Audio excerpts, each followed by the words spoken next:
Como decíamos, era para seguir un pouco e valorar a situación de HE e, sobre todo, para iniciar pegar el pistoletazo de salida unha campaña explicativa do que está sucedendo cos baremos de indemnización. Pero primeiro que queremos trasladar é un asunto para que, de cara a que a sociedade no seu conxunto, os consumidores en particular, teñan claro que, cando se fala de sanidade animal, se pode xerar certa alarma e, en primeiro lugar, o que queremos trasladar é o mensaje da tranquilidade. Son enfermedades que non se transmiten a humanos, que non afectan para nada no consumo e, por lo tanto, estamos falando de que a afectación é exclusivamente o impacto que genera é exclusivamente nos animais, na merma de produción e, por lo tanto, nas secuelas. E en ese sentido, pues, estamos preocupados, obviamente. Os danos en carne son obvios, é dicir, e en leite, lóxicamente, pues, tamén. Hai explotacións que están tendo un número importante de animales tocados, hai en este momento 27 focos polos datos que publica a Xunta de Galicia, en torno a 756 explotacións que se van incrementando día a día. Se tarda máis dunha semana en actualizar os datos, o que queremos é transparencia e, sobre todo, agilidade para ir conocendo a evolución da enfermedade e como está impactando no conxunto do sector, en carne e en leite. É certo que o ano pasado, e é un dato a ter en conta, o primeiro positivo foi no mes de setembro, no ano 23, en diciembre estaba vendo positivos de HE. Este ano empezamos algo antes, en agosto, xullo prácticamente, na zona de Ourense, que foi a zona onde primeiro impactou e con máis rigor sufriu hasta este momento, pero Lugo, sobre todo na montaña, e ahora sabemos, zonas do Deza de Pontevedra, que teñen unha afectación importante, por lo tanto, 27 focos oficialmente declarados en este momento, 27 comarcas veterinarias, por lo tanto, con impacto, e casi 1.700 animais. Que creemos que son máis, porque no día a día se vai ir incrementando, pero o certo é que se está xerando un problema importantísimo económico nas explotacións. E o día 8, se non recordo mal, tivemos unha primeira reunión con a Conselleira do Medio Rural. Xa, se recordades, no mes de xaneiro pedíramos unha convocatoria urxente da Comisión de Seguimento,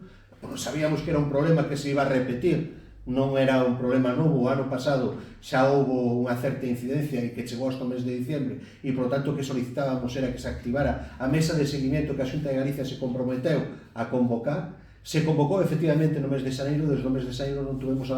ninguna outra noticia, a pesar de que reiteradamente o pedimos hasta o día 8 de agosto, que nos reunimos ca Conselleira do Medio Rural, que lle trasladamos, entre outras preocupacións, o problema de HE e lle pedíamos que activaran as axudas. Condicionou esa activación das axudas a que o Ministerio publicara un decreto, pero o certo é que quen ten competencias, capacidade económica e, sobre todo, que o pode facer, e nós o que queremos deixar moi claro é que non nos importan as liortas políticas entre as distintas administracións.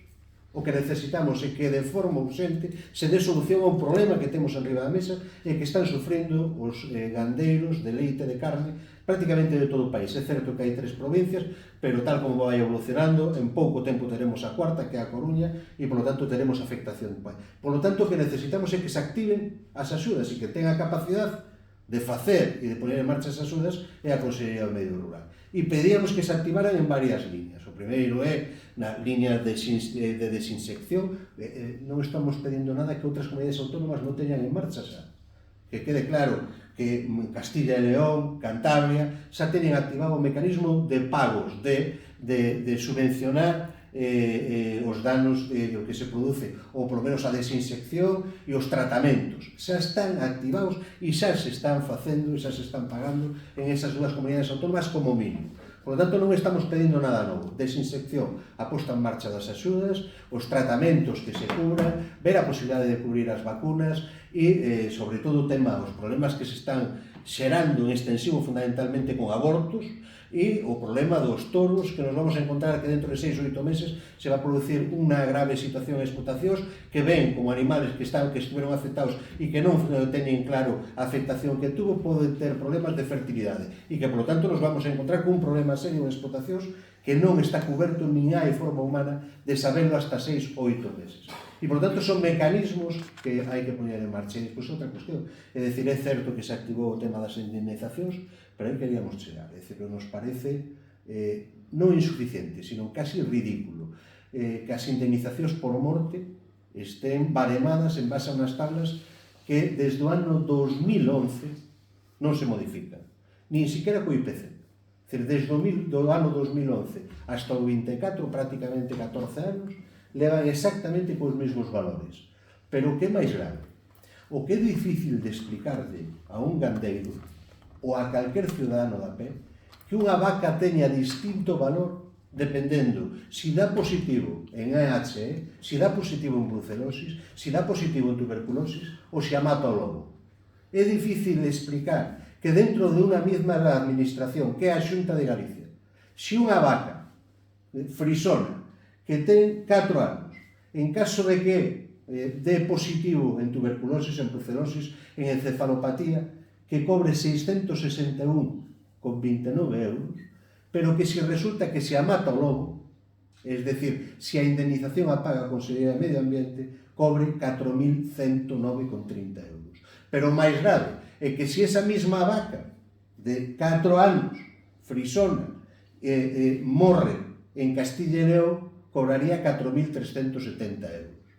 É moi difícil poder explicar este tipo de situacións. É difícil explicar que unha rubia galega cobre como máximo de indemnización en caso de que teña positivo por brucelosis, tuberculosis ou AHE 573 euros no mellor dos casos, tendo 6 anos,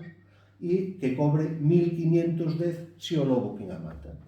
É moi difícil explicarlle a un gandeiro que xa estén cobrando axudas en Castilla e León e en Cantabria por indemnizacións de AHE que chegan aos 1.000 euros, cando aquí nin siquiera se está pagando nin por desinsección, nin por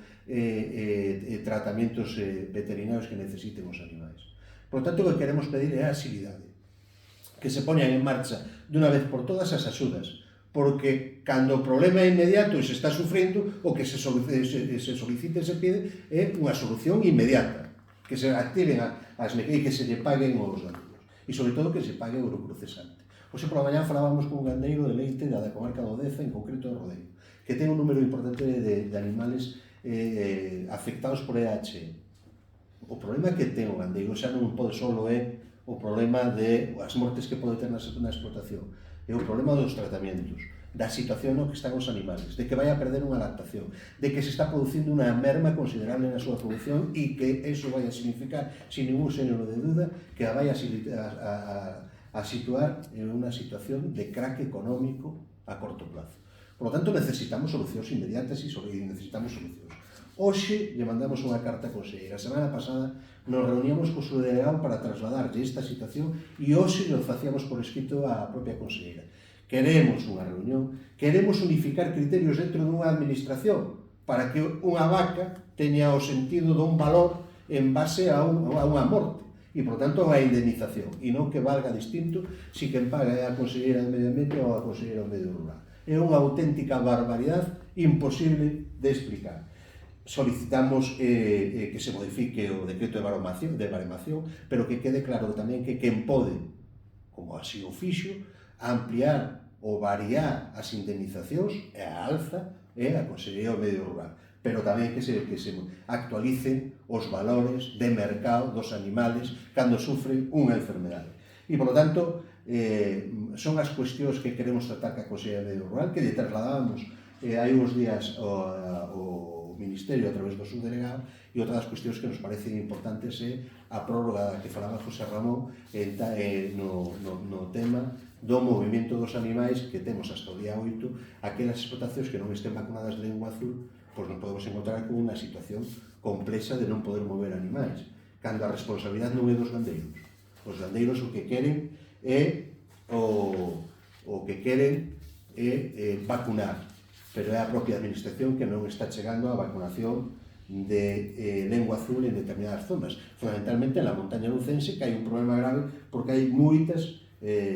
explotacións que quedan sin vacinar. E, por lo tanto, o que lle pedimos á conselleira é tamén que active as axudas que están pendentes en esta comunidade autónoma, ao contrario do que sucede en outras comunidades autónomas.